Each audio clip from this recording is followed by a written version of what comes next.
来的早的朋友可以先把我们的小赞赞点一点啊，咱们马上开始今天的直播了啊。今天老师呢给大家画一幅，哎，这个草稿已经放到咱们的这对，个前面了啊。嗯，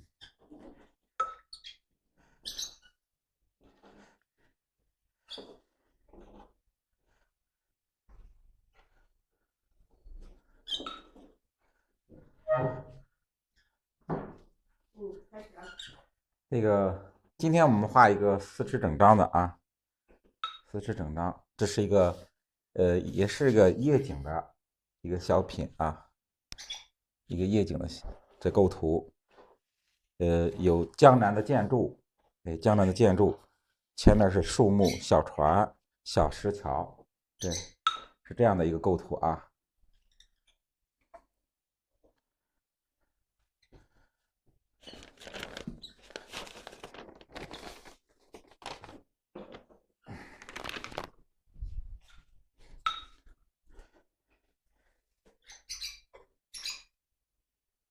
把笔还是把笔洗干净以后，你看啊，每次同学们就说这个墨怎么去调？你看啊，每次把我们笔洗干净以后，笔尖的地方，哎，你看大家记住，笔尖的地方我们调一点墨，哎，对不对？笔尖呢，我蘸上墨以后啊，这样去画，不要说整个这个把笔摁那个墨盘里面。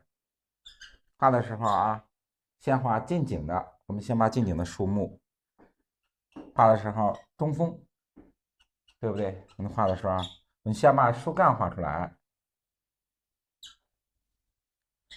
哎，先画树干，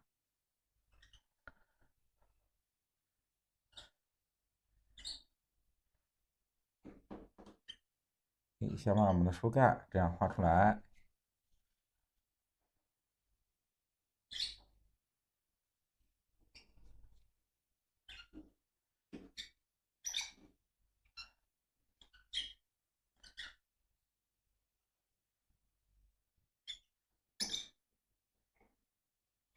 先把主干，对不对？先把主要的树干，你看主干画出来以后，再生发，对吧？四外我们再生发这个小枝，哎，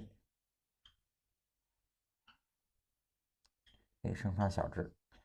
主干的时候，你看画这主干的时候，我们用笔呢，让它摁下去，哎，把笔摁下去，就产生那种比较粗一点的线条，就是画我们树干的时候，对不对？可以产生粗一点的线条，分出，你看，简单的分出前后左右，分出四肢来，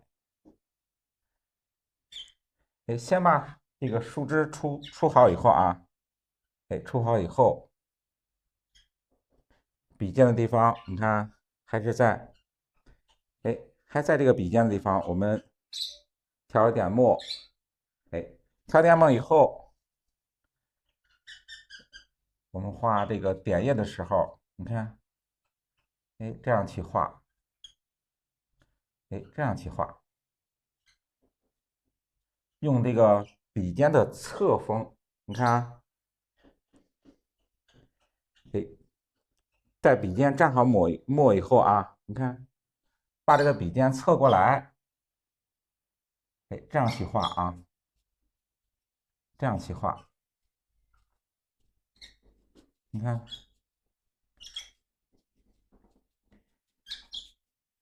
这样去画，让它在这个每一组的这个叶子中，它有个浓淡的变化，哎，产生个浓淡的变化。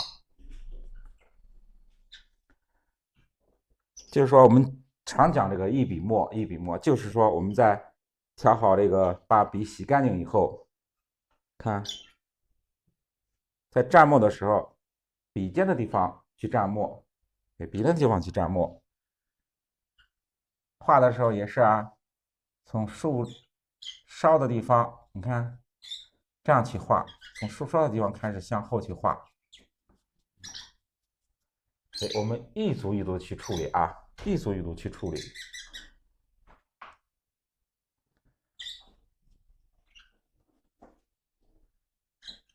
看这个点叶的时候，我们含的水分呢，哎，让它多一点，让它多一点，哎，多一点。就是你看，在每一笔的这个墨中，哎，对吧？它有一个浓淡干湿的变化，对吧？浓淡干湿的变化。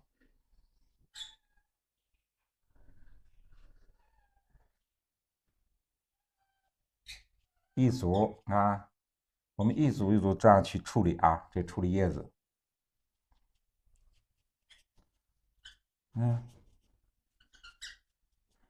我们这样去侧锋去画这个叶子的时候，对不对？它的叶子面积是不是？你看和这个纸的这个接触面大以后，它的叶子，它的点是不是会变大？对不对？你看，哎，你这个笔触侧过来和这个纸面接触的面积大，画的这个点就大。哎，这就是我们笔的变化啊。哎，对不对？这样去画啊。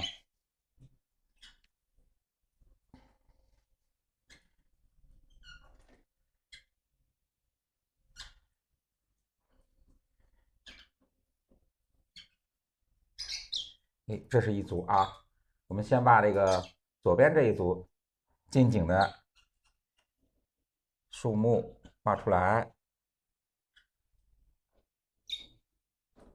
哎，近景的树木画出来。我们画这个江南水乡这个树的时候，哎，我们可以把这个叶子画叶子的时候，我们水分，对吧？可以多一点儿。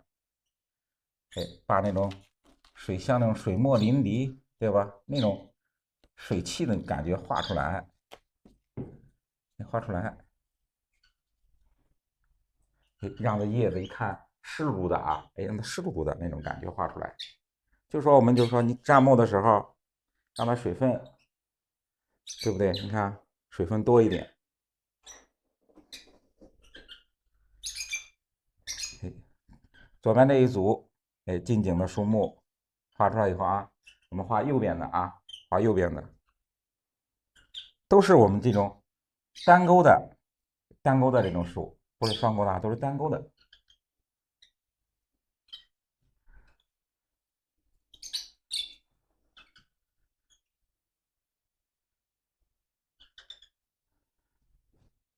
然后画右下角的啊，你看画右下角的树木的时候，像这边画了，也是啊，先勾，对吧？先把树干画出来，先把树干画出来。哎，你看，我们习惯是先画左边的结构，哎，先把左边结构画出来，哎，这样去画。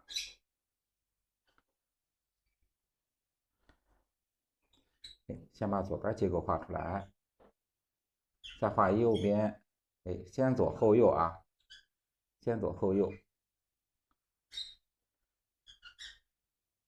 哎，主要的枝干让它，你看，这是我们这个树干的这个部分，哎，让它微微的粗一点，粗一点。你看，我们这样去长这个叶子啊，长这个小树枝，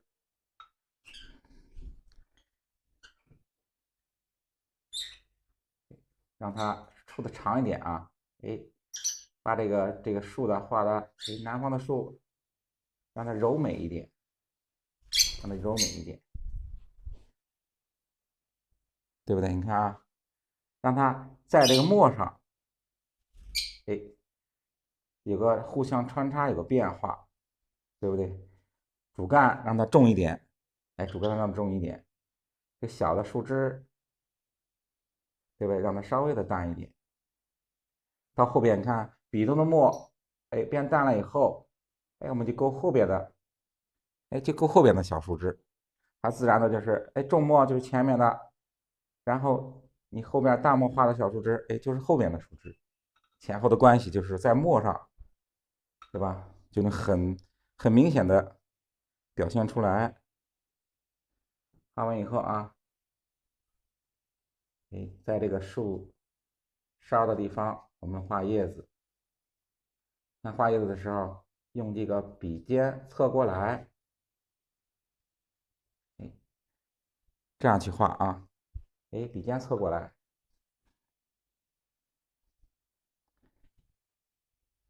和我们平常那个点叶是一样啊。先这个从树尖的地方、树梢的地方开始点，向下，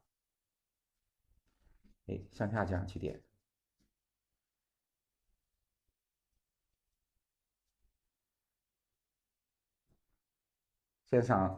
先把树尖的就是树梢的地方点出来，再点前面的啊。你看，再点前面的叶子，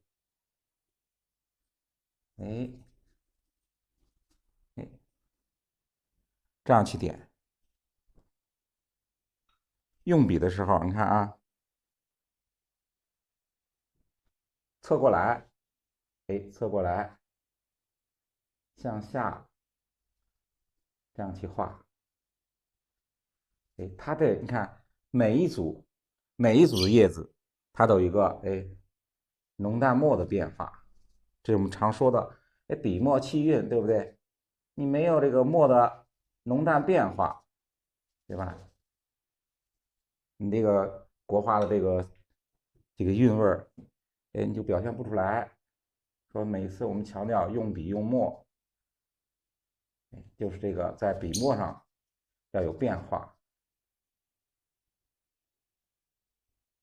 你看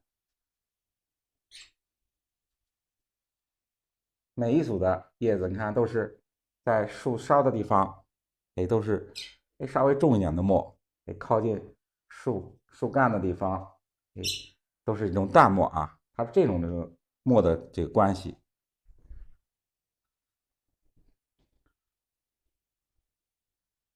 下边下来，你看，还是啊，在这个一笔中，每一组的叶子，你看，每一组叶子都是由浓到淡，对吧？它都有一个这个变化啊，都有这个变化。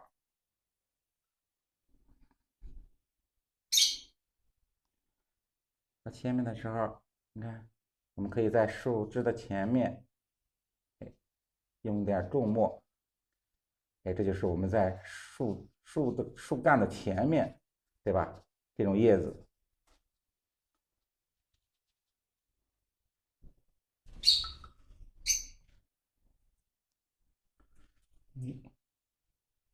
后面的你看到后边以后，用淡一点的墨，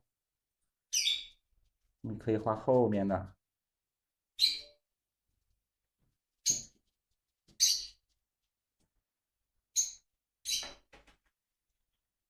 看这种，一看就是我们在水边的一个树木，对不对？就是湿漉漉的那种。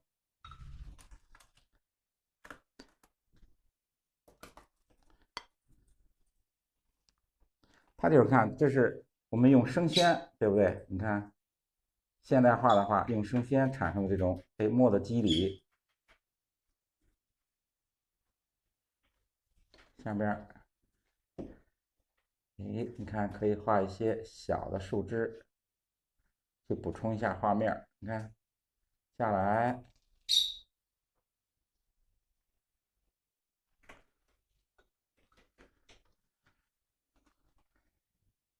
到后边的时候，我们要用到什么？要用淡墨啊。给前面的树，你是用重一点的墨；给树后面的这个小树的时候，咱们就用淡墨去刻画一下。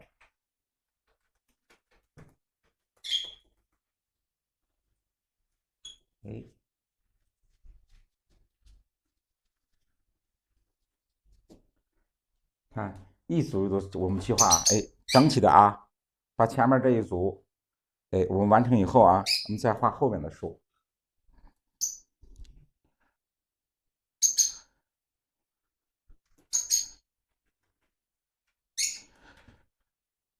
笔墨要领。你看啊，每次我们讲这个国画的时候啊，就讲我们要画画的时候，尤其是现代画，讲究这个笔墨的它的变化。你看啊，每一笔我们在这个调墨之前，你看我们在调墨之前，哎，先把笔洗干净。你看啊，先洗干净，洗干净以后啊，你看在笔尖的地方我们去蘸墨。哎，我们常讲啊，老说是一笔墨一笔墨啊，你看在笔尖的部分，哎，看不到是吧？你看啊，哎，对啊，你看啊，在笔尖的地方，哎，我们调好墨，调好墨以后，给大家用个纸去看一下啊，哎，你看一下，调好墨以后，你看在纸上它产生的效果是这样的啊，你看，哎，再看一下，哎，你看它在纸上产生的效果，哎，有浓，对吧？你看这个啊，这个比较明显，有浓到淡，它很自然的有个墨的过渡啊，有很自然的墨的过渡。这样子看，哎，一个墨的过渡，这就是我们画的时候，你看，我们从第一笔墨，哎，有浓到淡，哎，它是这个变化的啊，它是这样的一个变化。说我们一直讲究这个墨的变化，墨分五彩，对不对？用笔的时候，你看，你随着这个笔的这个由浓到淡，由干到湿，它的墨也是啊，随着你这个调好的墨以后，它也是有一个墨的这个过渡。重的时候，你看啊，现在笔尖的地方，我们蘸好墨以后，先画树干的时候，你看，哎，画树干，对不对？它是笔中比较浓的墨，我们先把树干画出来，先把树干画出来，哎，左右，你看，就左右去出枝就可以啊，对不对？左右出枝就可以。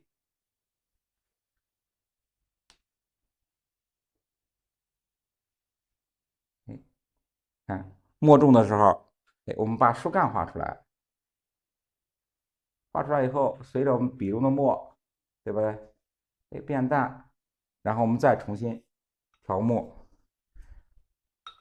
蘸了清水以后，笔尖你看，对不对？你看啊，在笔尖我蘸一点墨，蘸墨以后啊，我们就开始画叶子，也是啊，你看这个墨的变化是不是从浓到淡？你看对不对？你看它这一组叶子里边，就是我们讲的这个墨的变化。对，就是一笔墨，我们常讲的一笔墨。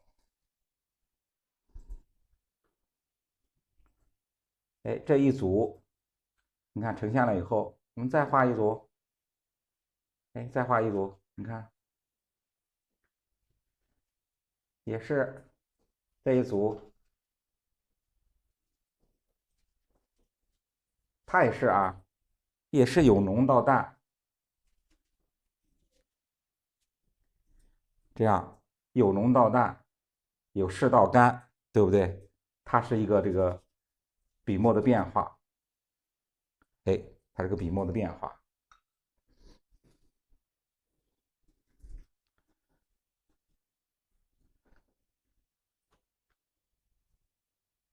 你看啊，点叶的时候一定要注意，在树梢的地方，你看，让它是墨比较重的地方，像靠近树干的地方，让它墨淡下来，把墨让它淡下来。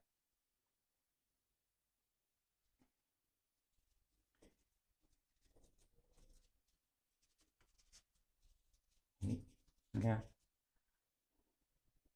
对不对？这是明显的这个墨的变化，由浓到淡，由湿到干，对不对？哎，我们这样去体现这个笔墨的变化。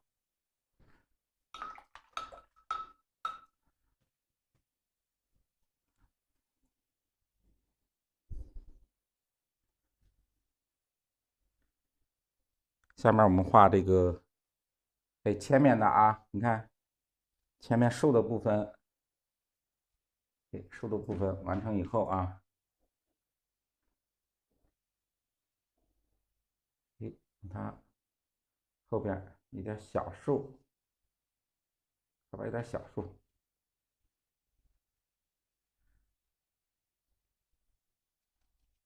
加一点小竖。你看，因为左右这个竖，对不对？它有点这个有点平均。哎，我们可以让右边稍微高一点，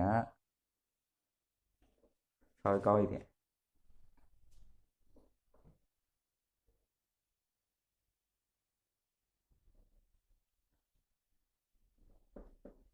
稍微高一点，不要看，就是说让右边稍微高点，或者让左边好一点，产生这种不对等的啊这种构图。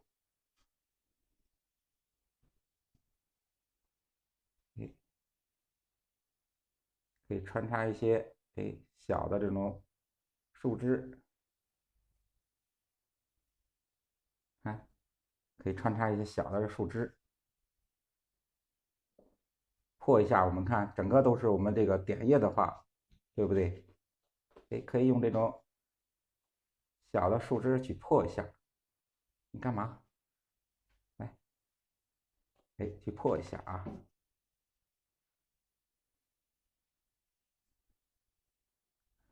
看我们前面的竖的部分，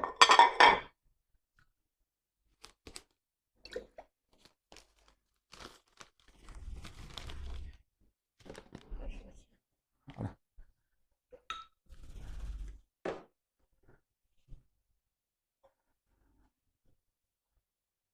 后边我们画这个建筑啊，建筑部分。画的时候，我们注意画这个房子的时候啊，先要把它的结构，我们先分出来，就是说房子的前面、侧面和房顶这三个部分啊，这三个部分。因为你画这个建筑的时候，有的画的建筑透视如果不是很正确的话，它产生的那种效果，对吧？可能效果给人感觉这房子啊，要不就是斜的，要不就是歪的，所以说我们画的时候要注意它这个大致的透视效果啊。画的时候中锋，我们要中锋去勾这结构啊。先画一个侧面的，我们先画个侧面的结构啊。先把这个房瓦画出来，你看，先把房瓦画出来。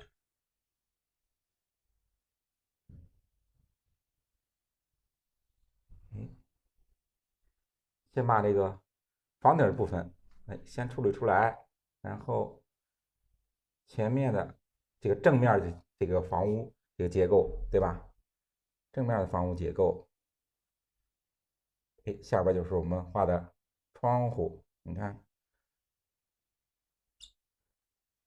画窗户的时候，窗户的这个结构啊，要和我们这个房顶的这个结构线要是平行的啊，要是平行的，我们这个是平的，然后你画的这个窗户呢，你要是斜的或者歪一点的，给人感觉就不舒服，对不对？所以说看着啊，我们的窗户的这个结构要和我们的房顶的结构是平行的啊，平行的。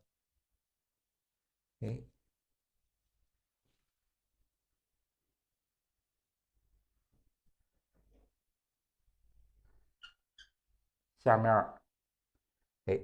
这是房檐的下面，对不对？房檐下面我们可以用稍微重一点的墨把它按下来，你看，把它按下来。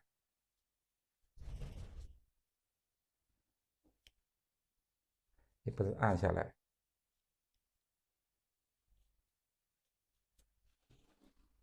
把它按下来，然后因为它是我们就是说，光线照不到地方，所以它暗部，我们就用这个稍微重一点的墨去渲染一下就可以啊，渲染一下就可以。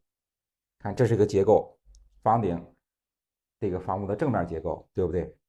哎，我们再画个侧面的啊，你看，也是先把房顶的地方，你看，先勾出个三角的结构，对不对？就是起基的部分，勾出来，啊，它是有一定的透视，这样，对不对？看，先把上面房顶我们画出来，画出来以后啊，先画正面结构，就说我们这个房屋是向右的啊，向右的方向。哎，我们先把这个结构画出来，你先把这个结构画出来。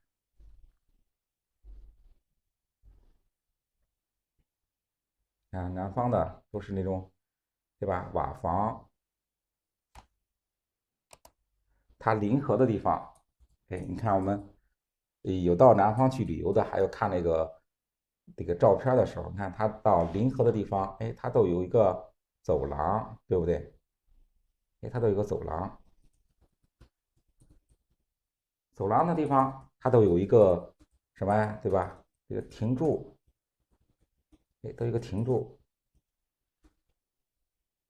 这是这个，你看啊，这走廊，它靠近，哎，靠近那个水面，靠近小河的小河的时候，哎，它有个走廊过来，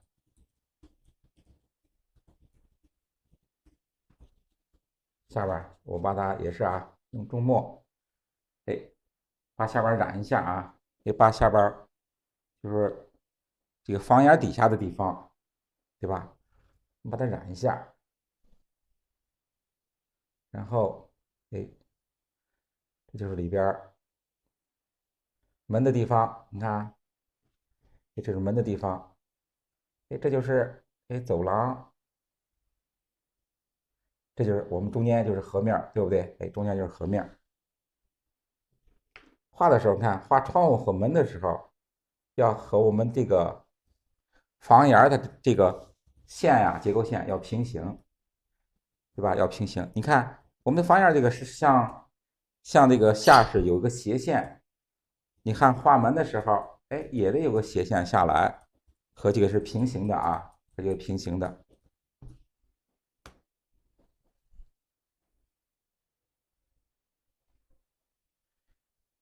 淡墨，你看，你可以擦一下这个山墙。你看，这就是我们，你看这一组建筑的时候，分出三个面房顶的地方，正面对吧？这是个正面结构，然后有个侧面结构，把三个这个结构，我们勾出来以后，你看我们这个建筑这个房子就是个对吧？就是个立体的，哎，这就是个立体的。我们把这个三面结构，哎，只要表现出来就可以。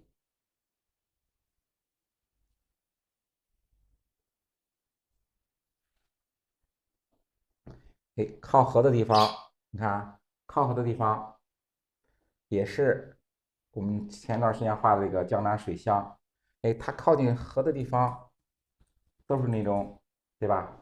都是那种长方形的那种长条石，哎，都是那种长条石。我们画的时候也是啊，简单的勾一个长方形的结构就可以，不用说刻意的去画出这个石头特别这个精细的去画，哎，写一画写一画，对不对？哎，简单的勾一个长方形，你看，哎，我们勾一个长方形下来，再勾一个，对吧？不同的长方形，你看这样去勾啊，不同的长方形勾出来，垒在一起，哎，垒在一起，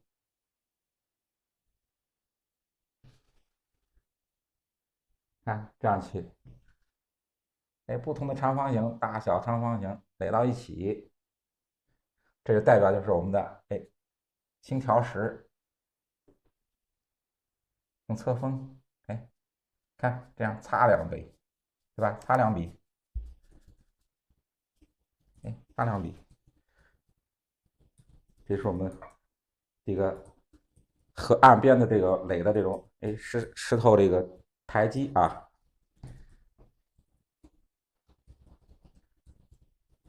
靠近水面的地方可以画一个，哎，你看啊，再下来，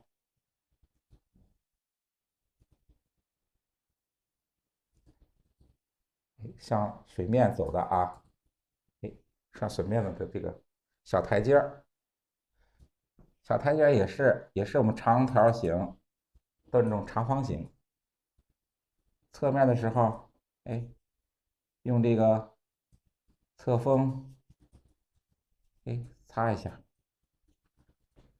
对，显出一节一个台阶就可以啊，一节一个台阶就可以。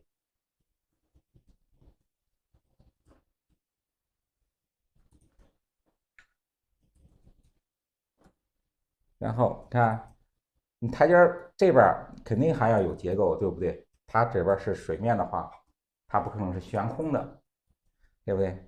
我们这边在台阶的后边，哎，我们再去画一个石头的这个结构，还是长方形，哎，各种长方形，哎，你看各种长方形画出来，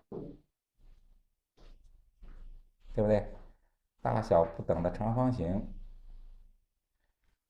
你看就是我们在这个水乡，它得靠近河的地方，对吧？它的建筑靠近河的地方，下面都是一种石头的这种地基，哎，作为一个地基的结构，对吧？都是那种长条石都是，所以说我们就用这长方形去表现一下就可以。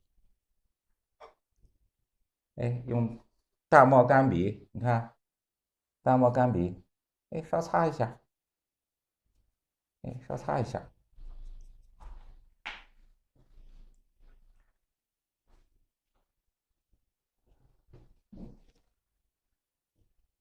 靠近水的地方，我们可以画一个，对吧？安排随意的安排一些，哎，坐的地方，你看，给我们画一个小石墩儿，画个小石墩儿，他就说出来以后在河边，对吧？做休息的时候，哎，画个小石墩儿，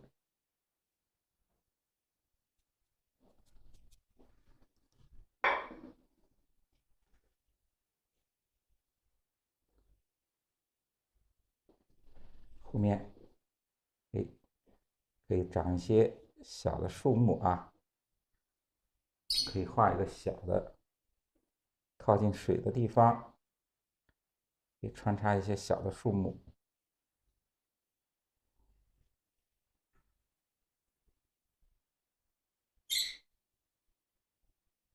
这个时候点液的时候，到后边了以后，后面的时候，看，哎，点一些这个点子的时候，就要比前面的树点要小，对不对？小，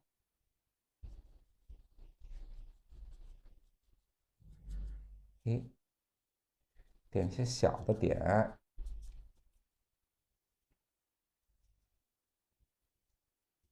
哎，点一些小的点，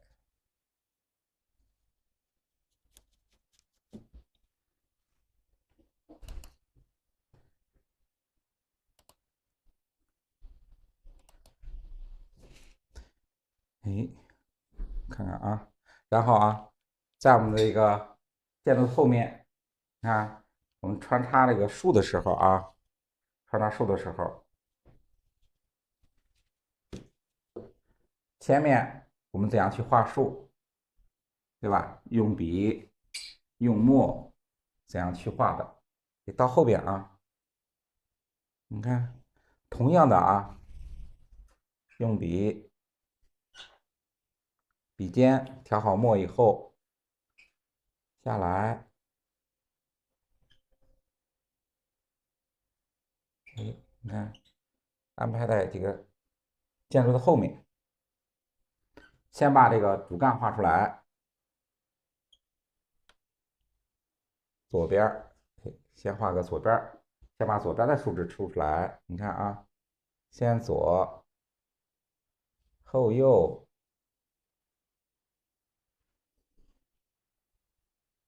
对不对？你看啊，先左后右，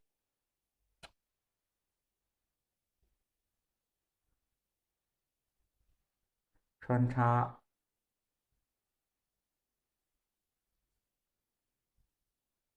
哎，长后边，你看长右边安排一个树枝，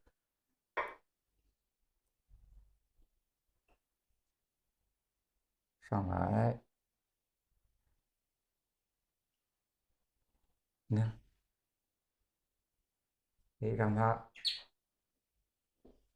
看前后穿插的时候，你看要怎么学会？哎，让一下，穿插让一下啊！你看上面这个也是啊。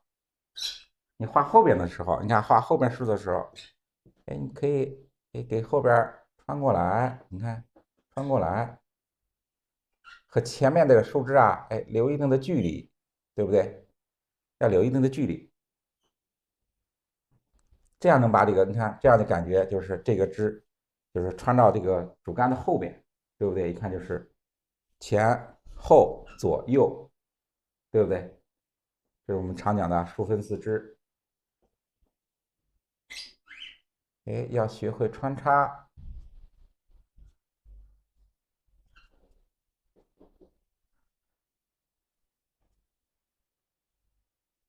先把小枝，你看主干、小枝给整体完成以后，点叶子的时候，在笔尖调好墨以后，哎，这样去点。每次点的时候，看每次点的时候都要先从这个树尖，就树头的这一部分，哎，开始点啊，哎，从这儿开始点，对吧？从这儿开始点，先把前面的点出来，你看，哎，点出来，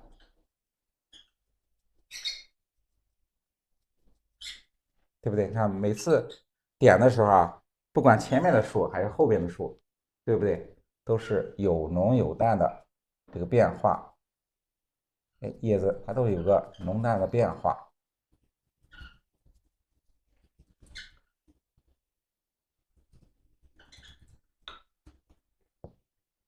啊，我们点的时候啊，一定要注意它这个墨呀。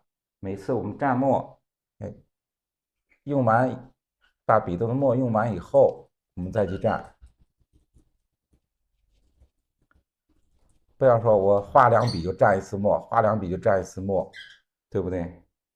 那样这个墨肯定它没有这个变化，对吧？它没有这个墨的变化。每一次就是说讲的这个，在笔尖蘸好墨以后，每次画都按这个程序你去蘸墨去调墨，成了习惯以后，哎，成了习惯以后，哎，你这个成了习惯，很自然的每一笔画的每一棵树，对吧？每一块山石，你就按这个方法你去锻炼，不是去练，对不对？形成自然以后啊，形成自然以后，你这个每一块树啊，每一棵树啊，每一块山石啊，它都会有这个浓淡墨的变化，一定形成一个习惯，哎，形成一个蘸墨的习惯，对不对？你形成一个习惯以后，你就很自然的每一次你就不会忘，就是我每一次站的时候，你不会去想，我这个是不是用重墨啊？这个是不是用淡墨呀？你就不用去想，习惯成自然。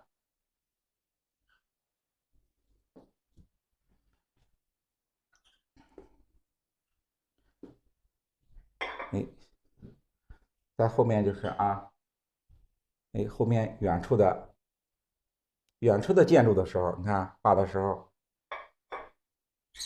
近实远虚，对不对？我们常讲近实远虚，近处的我们勾的稍微实一点，对不对？到后面的时候，你看到后面的时候，我们就勾的稍微的虚一点啊，虚一点，也是按前面那个方向我去勾，哎，稍微虚一点。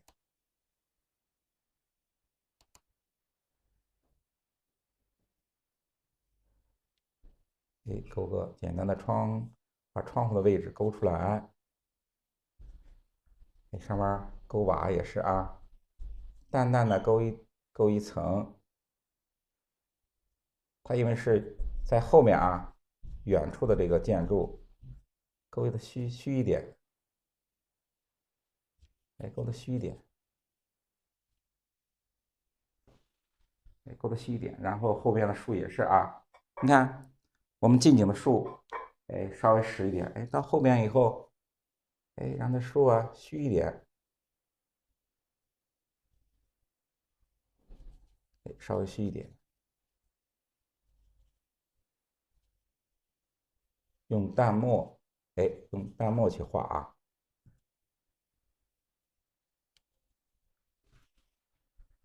哎，左边啊，左边完成以后啊，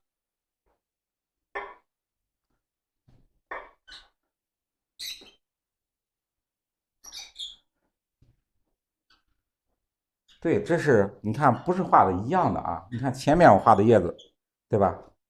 这种那个侧锋，然后它笔锋啊稍微散一点，这样去画的啊。然后后面呢，对吧？后面的点子啊，它是用那个笔尖的部分点的这种，圆一点的点子，对吧？稍微圆一点的点子。前面呢，这个点子是就是画那种侧锋的那种点子，它是有变化的啊，它不是一样的。虽然都是点叶树，但它叶子是有变化的啊，是有变化的。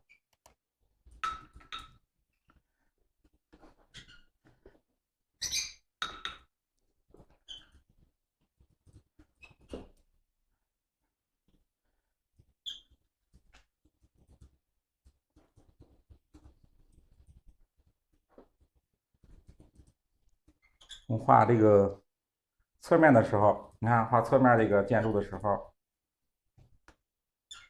我们用淡一点的墨，你看啊，稍微淡一点的墨，只画一个侧面结构。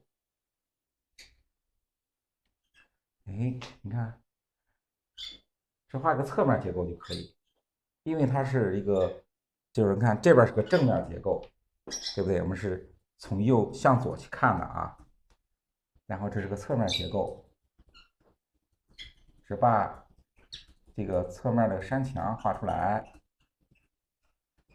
阳台，你看，这是阳台，哎，再一层，这后面的一个结构，看这是正面，哎，后边建筑的正面结构啊，你看画的时候，然后前面的房檐儿要平行，下边续下来，你看啊，就画一个正面一个结构下来，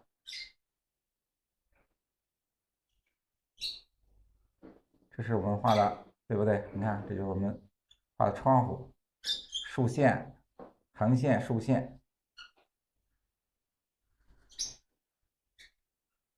这就是侧面的结构啊。看只表现一个面就行，两个面这是一个面就可以。然后这两面房顶的地方，前面正面结构画出来，这个可以啊。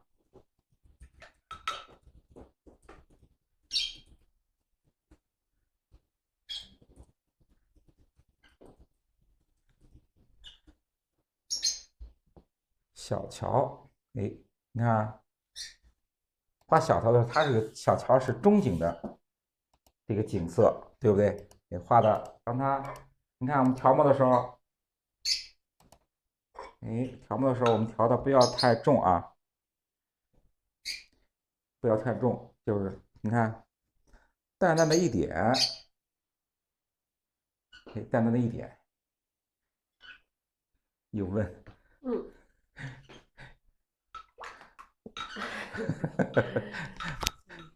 太像了。拍了课了啊！拍了课是在学浪学习啊，朋友们，拍了课程去打开学浪就可以随时去观看，随时去学习了啊。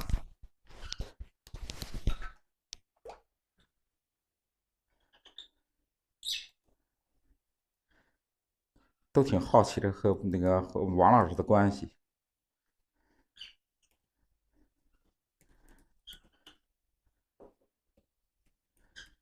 还有我们看一直强调啊，我们画的时候啊，用笔啊要肯定。你看我画的时候啊，你看我画的时候，就是说每一笔啊，对不对？就是很肯定的去画，不犹豫。我们画的时候也是，开始练的时候也是啊，也是画的时候，我这个树枝出在什么地方就是出在什么地方，一定要肯定，不要犹豫，对吧？不要犹豫，每一笔画的时候特别肯定去画啊，不要犹豫。你犹豫了以后，你看，你犹豫了以后，它线条就会产生什么呀？就一看这线条，就是不，就是讲的不利落、不痛快的线条。你看你要画的时候，我每一笔，我想画什么，我心里已经有数了。以后啊，画树、画建筑，对吧？你心里已经有数了以后，你每一笔你就画，不犹豫，下笔就特别肯定去画啊。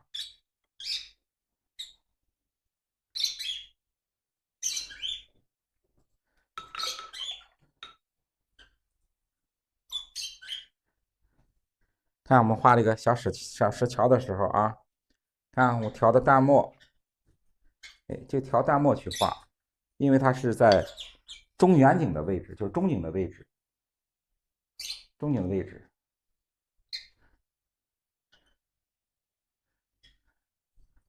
画的时候啊，这个是石板桥，我们前两年画的都是那种，对吧？石拱桥，哎，今天我们画的是这种石板桥。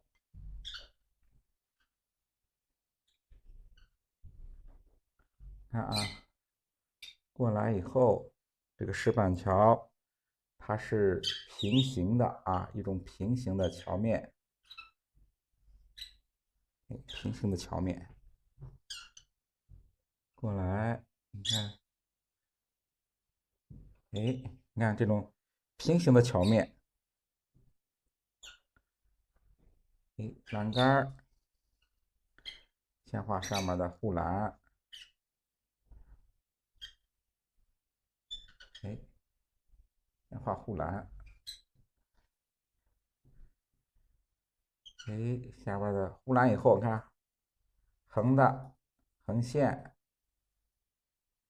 哎，先把护栏画出来。它这个桥啊，对不对？它这个石板桥，哎，它是个平行的这种桥面，哎，平行的桥面，你看，哎，是这样的一个桥面啊，是这样的桥面。它不是石拱桥，石拱桥是一个，对不对？石拱桥是那种半圆形的，哎，是个半圆形的。这个石板桥呢，它是个方形的结构，哎，一个方形的结构。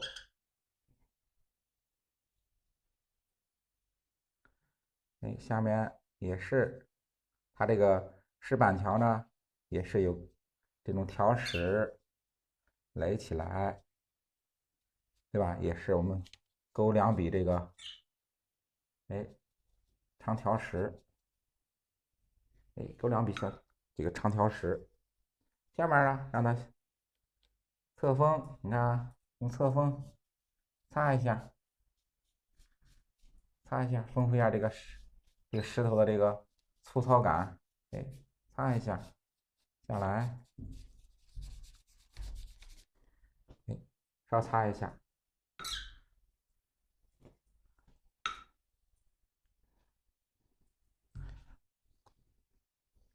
看后边就是到远景的地方，画一个侧面一个山的不是山的结构，这个建筑啊，哎，侧面结构过来，还是远景，对不对？还是远景的地方，你看，用淡墨，哎，虚下来，虚下来。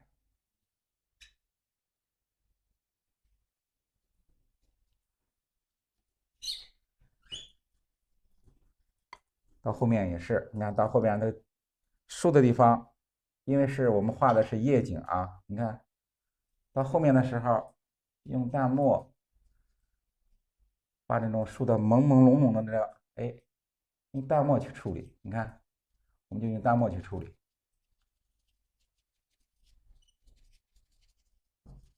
哎，看到越远的地方，对吧？越远的地方，让它越模糊，对不对？你看，近实远虚，我们常讲啊，近实远虚，就是这个意思啊。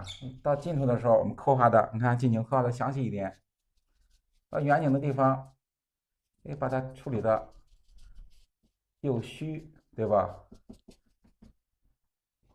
墨又淡啊，这样去处理。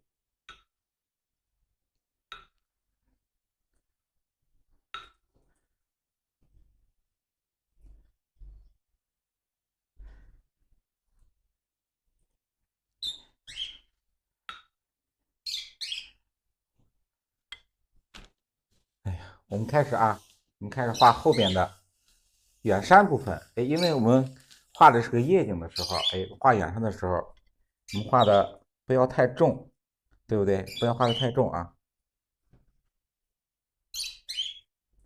哎，画的让它淡一点。你看啊，我们调，哎，淡淡的墨，对不对？你看我们调淡淡的墨去画，画的时候啊，画结构啊，不要画的太复杂，哎，简单一点。你看啊，我们用淡墨，哎，勾个山的结构，对不对？你看啊，哎，勾个山的结构就可以，哎，勾个山的结构就可以，不用勾的，哎，像我们原来的又皴又擦的，哎，不用啊，哎，看，对不对？勾个简单的结构就可以，哎，简单的结构勾出来，这样就可以啊。你看，我们勾一下山的这个简单结构就可以，下边虚下来，哎，把下边虚下来，对不对啊？我们画的时候，画山的时候，你看啊，这个结构，对不对？你看，勾出一个山的大致形状，外轮廓，勾出来。你看，我们这样不用勾里边这个，就是说我们皴啊擦呀，不用勾啊，也不用皴，也不用擦，就单把这个山的外形勾出来，里边小结构勾一边里边小结构就可以，哎，这就可以。你看，对不对？因为是我做一个远山来这个处理的，所以说我们不要勾得太细，也是常讲，对吧？远山无村，这说的啊，把它虚下来，把它虚下来，这也可以。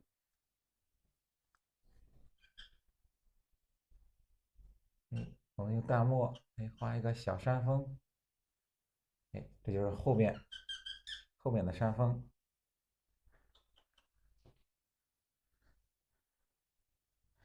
下面就是倒影啊，我们先画水的倒影，水中的倒影，你看侧峰，对不对？你看侧峰去画，哎，把倒影画出来。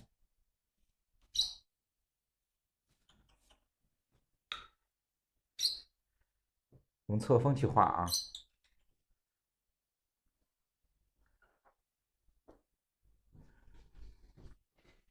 哎，侧峰下来，用淡墨，对不对？我们常讲啊，一定要用淡墨去画这个水的倒影，然后画这个石板桥的倒影的时候，怎么去画？你看啊，你安排这个桥的这个位置以后，一定要画这个倒影啊，和我们这个桥的这个正面结构，哎，是相反的。你看，这样去画，这样去画水的倒影。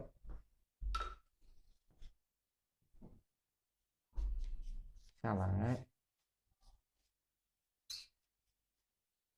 看，这样去画，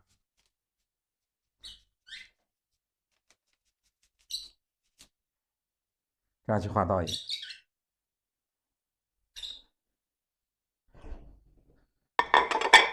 完了以后，我们这个近景的上面这个瓦片怎样去画？你看啊，画的时候也是笔尖调好墨以后，由后边的啊，由后边向前去画，这样去画啊，画这种弧形的这种瓦片儿。你看，这样去画。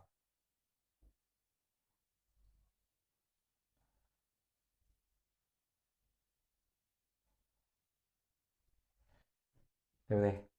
这样去画，由这个瓦基的部分向前面去画啊，这样去画。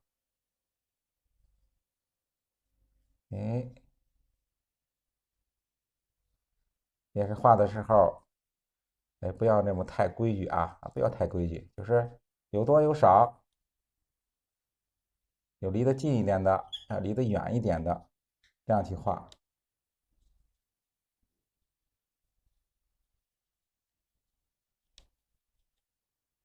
哎，到后面可以用淡墨把它擦一下，趁湿，对吧？趁湿的时候，哎，把它擦一下，哎，让它产生那种朦朦胧胧，对不对？因为是我们画的是夜景啊，画的是夜景，哎，这时候让它一看不是很清晰那种感觉，哎，画出来，哎，这就可以啊，这就可以。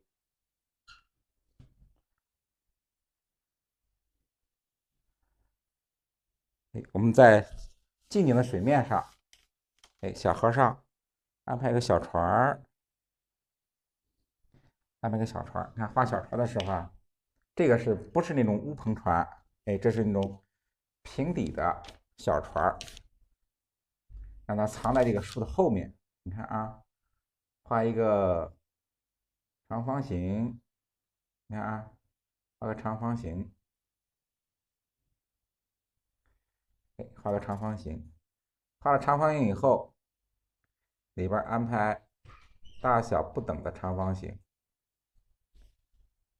哎，你看，大小不等的长方形。哎，这就是里边穿仓这种平底的，哎，这种小渔船哎，这种小船你看啊，这种平底的，哎，过来这个承担，哎，这种小平底船。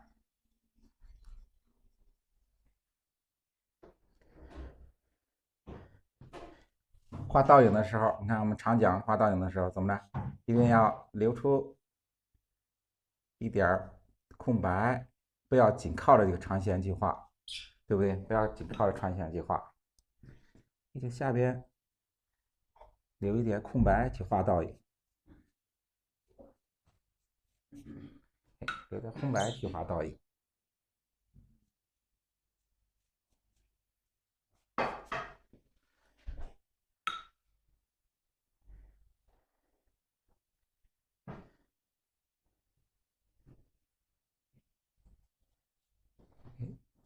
把这个石板桥的地方，你看，稍微加一下，稍微加一下。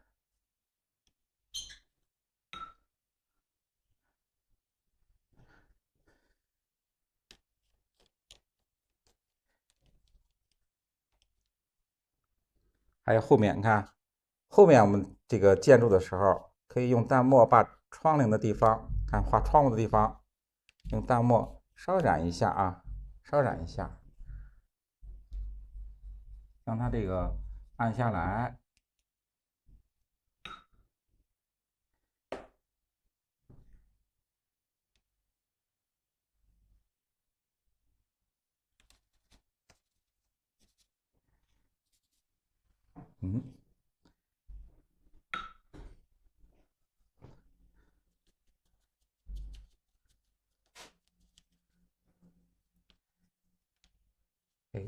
树叶的地方，用淡墨我们稍擦一下，稍擦一下就可以。还有我们桥的后面，对不对？桥的后面好多就是景致的时候就是模糊的，我们用干笔淡墨，去画一下就可以。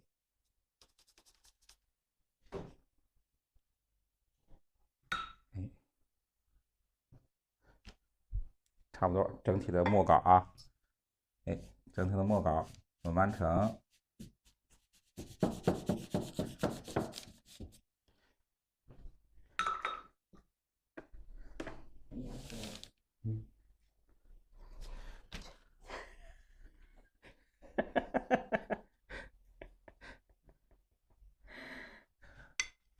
我们画月亮的时候啊，今天画的时候，我们用一下这个白色，我们先用白色画一个月亮的形状，大致画一个形状。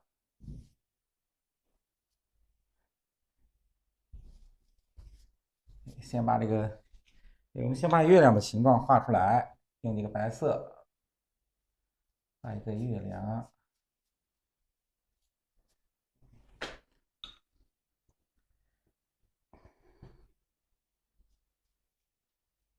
画出月亮的这个形状，大致形状，画出来。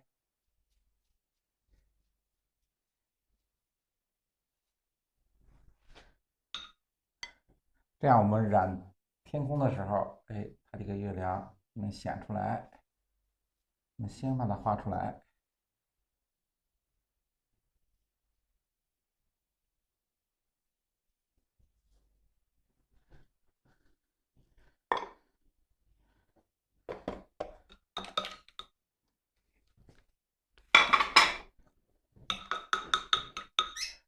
因为要画这个夜景的时候，对吧？我们先是把我们看有灯光的地方，我们先把颜色上出灯光的这个感觉来。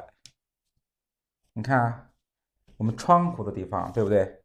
窗户地方我们上藤黄，先上藤黄，先上藤黄。对吧？有灯光透出来的地方，我们先上藤黄。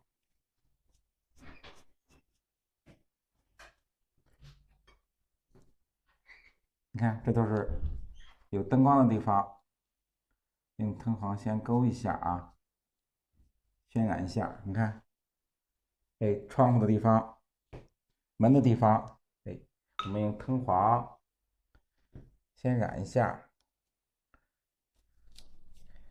这地方你看，它这个平台的地方，它有灯光，哎，能照射的地方，我们上一点儿藤黄，上一点藤黄。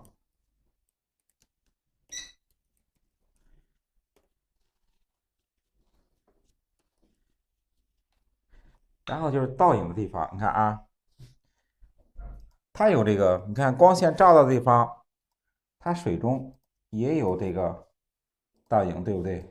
它也有倒影。我们在水中倒影也加一点藤黄，你看，稍加一点藤黄，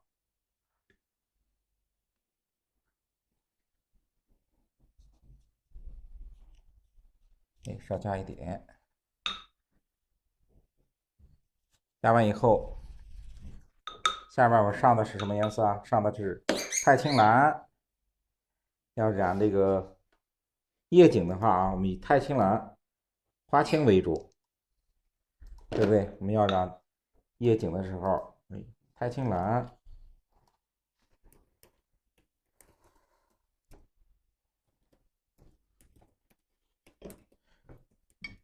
哎，我们在这个单纯的太青蓝，不要加别的颜色。你看，这单的太青蓝，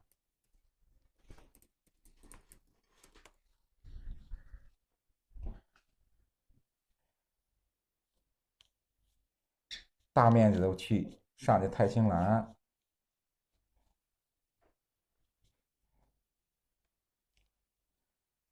你看，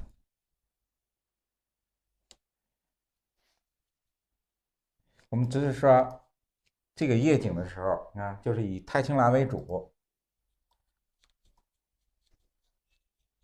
不是说那种灰暗的那种夜景，哎，让它特别淡雅的那种夜景啊，你看，特别淡雅的那夜景，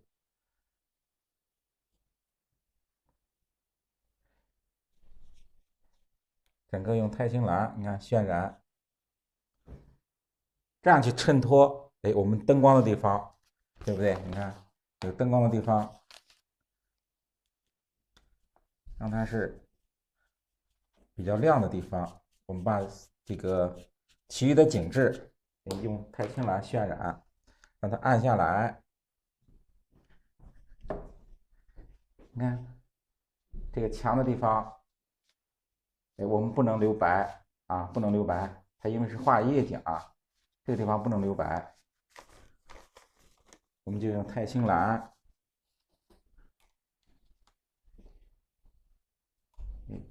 把建筑的地方都渲染一下。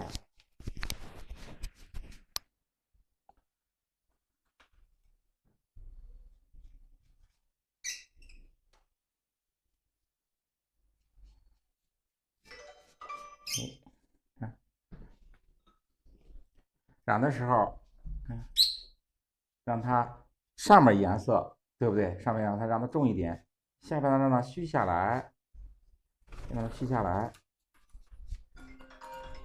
让它虚下来。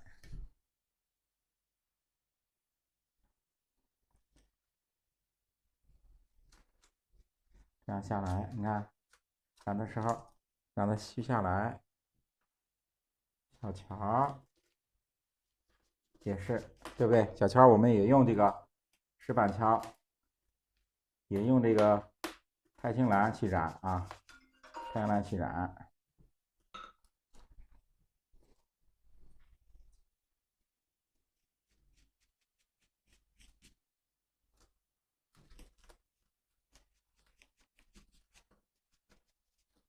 哎，这样去染。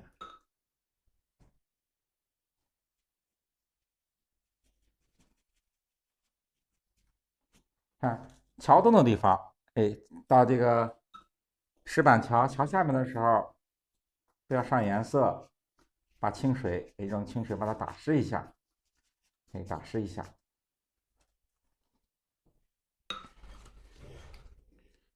远山，你看啊，远山，淡花青不是淡花青，我们淡的还是太青蓝啊，还是用的太青蓝。看，直接去染一下就可以啊，直接去染就可以。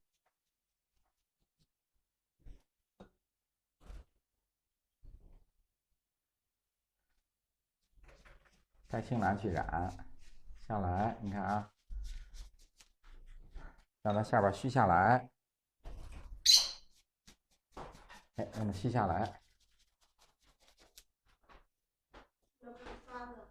这个就可以，这个笔就可以。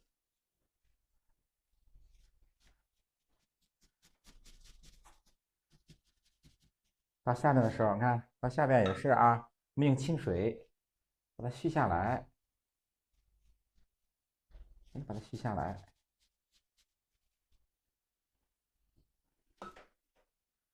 就是我们山顶的地方，你看，这山顶地方，哎，让它稍微颜色重一点，对不对？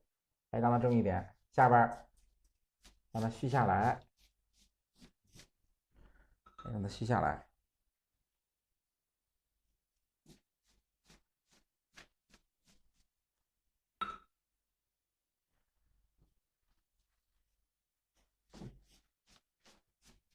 让它虚下来，你看啊，和我们右边的一样啊，看山顶的地方颜色让它稍微重一点，到下边一点点的让它虚下来，用清水我们把颜色过渡一下。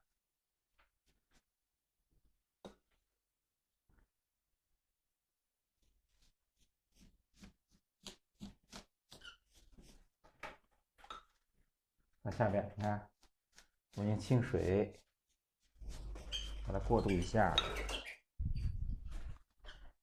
下来，上色的时候啊，我们上颜色的时候一定要把这水分呢，对吧？要上足，就是不要用这干笔去上颜色，哎，一定要让这个水分呢多一点，这样去染颜色啊，这样去染颜色，让它湿一点。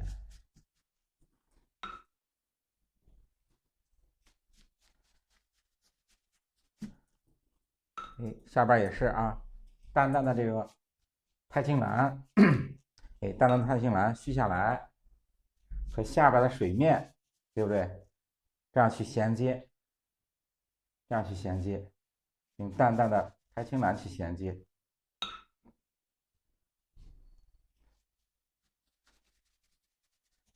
哎，这样去衔接啊。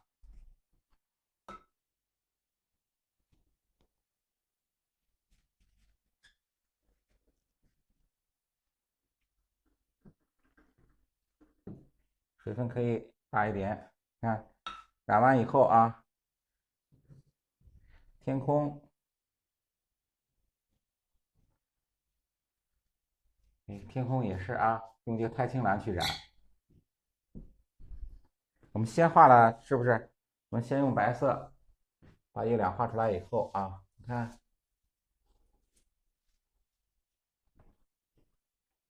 哎，这样去染，对不对？你看，我们有了白色的地方，它很自然的啊，就出来那个圆月，对不对？你看，哎，对不对？它有圆月就能哎显现出来。我们上次画的夜景的时候，对不对？我们是留白，对不对？上次是我们留白啊，这次我们是先用白色画一个圆月亮，然后再上颜色。你看，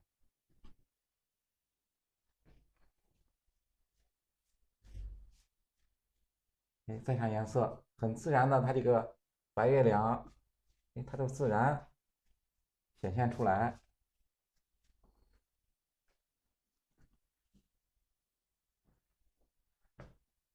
你上面的天空，画天空的时候，因为是画夜景，对不对？你天空的时候，让它上面颜色呢重一点，可能颜色重一点，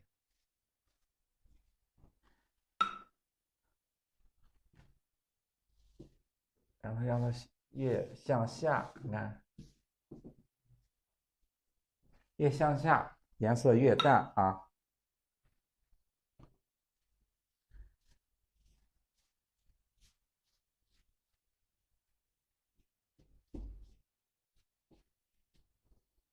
看这样去画天空啊，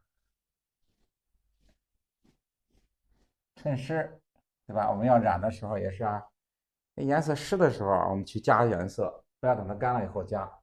哎，等它湿的时候，衬湿我们才加颜色，让它上面颜色重一点，越向下颜色越淡。哎，越向下颜色越淡，你看。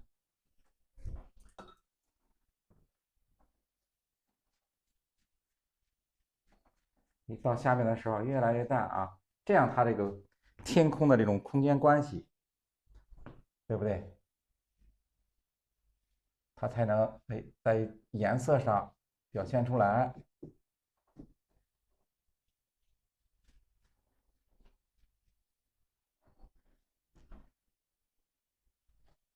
远山，看远山的时候，衬湿啊，我们看山顶的地方稍加一点颜色，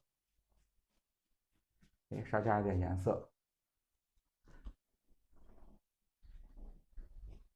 这也是衬湿，我们在山顶的位置，稍加一点，让这个山的颜色是上面是山顶的地方颜色重，下边让它淡下来，这样虚下来。下边就是我们云的地方，云的地方，让它虚下来。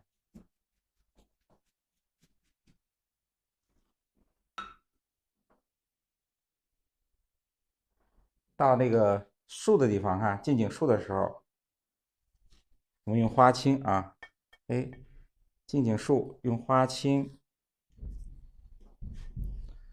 我们上一点花青啊，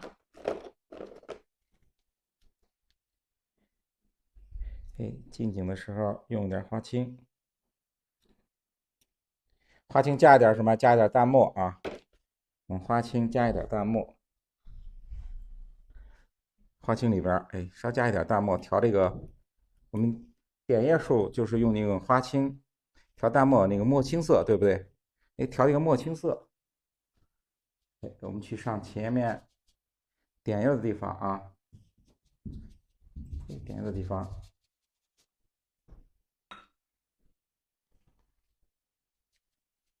去上到这儿啊，你看，就上到这个叶子上面，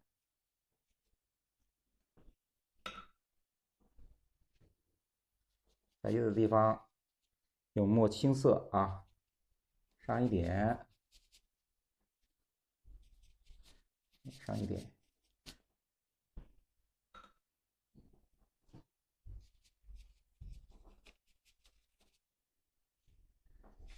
看，这样上的时候，你看颜色，它可以阴出来一点也，对吧？让它阴出来一点，这样更好啊，对不对？这样阴出来一点更好，这样比较自然，这样比较自然，阴出来一点。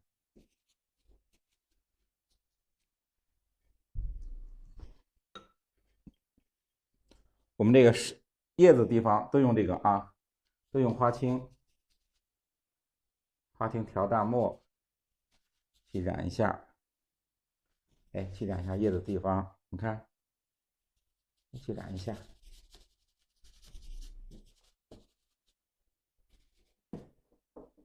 去染一下。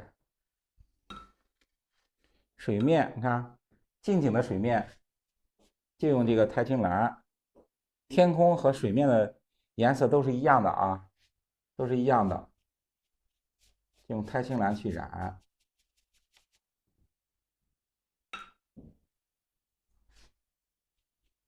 这是水面，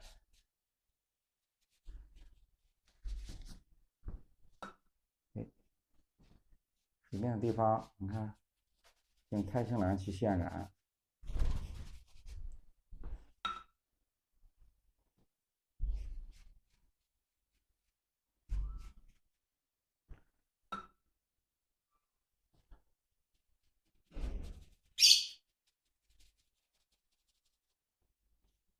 船的地方闪一下啊，哎，穿的地方要注意，我们不要把穿的地方涂上那个蓝色啊，哎，闪开一下，我们要上这赭石的颜色，对不对？我穿的地方要上赭石的颜色。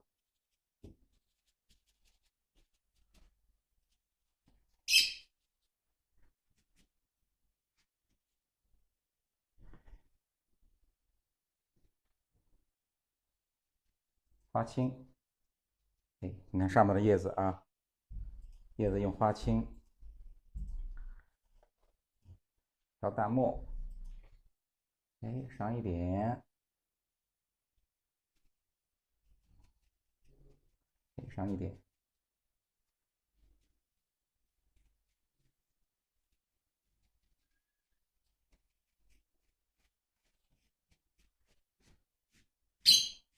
哎，这是整体颜色啊。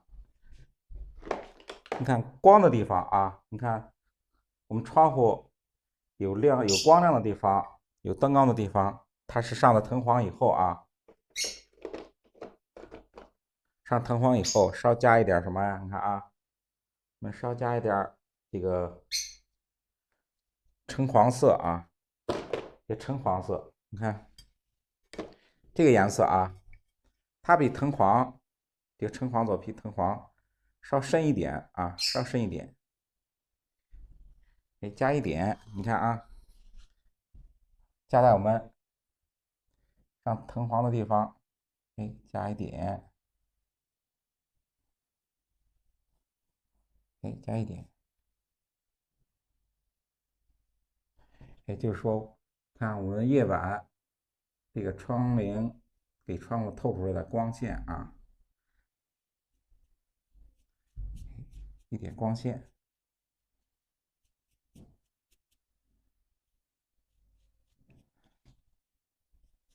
哎，稍透出来的光线，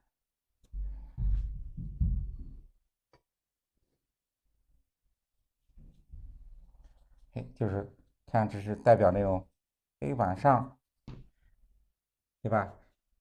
对这个窗户里边透出来的光，还有给门口给透出来的光线，这是倒映在水面上的啊，这个灯光。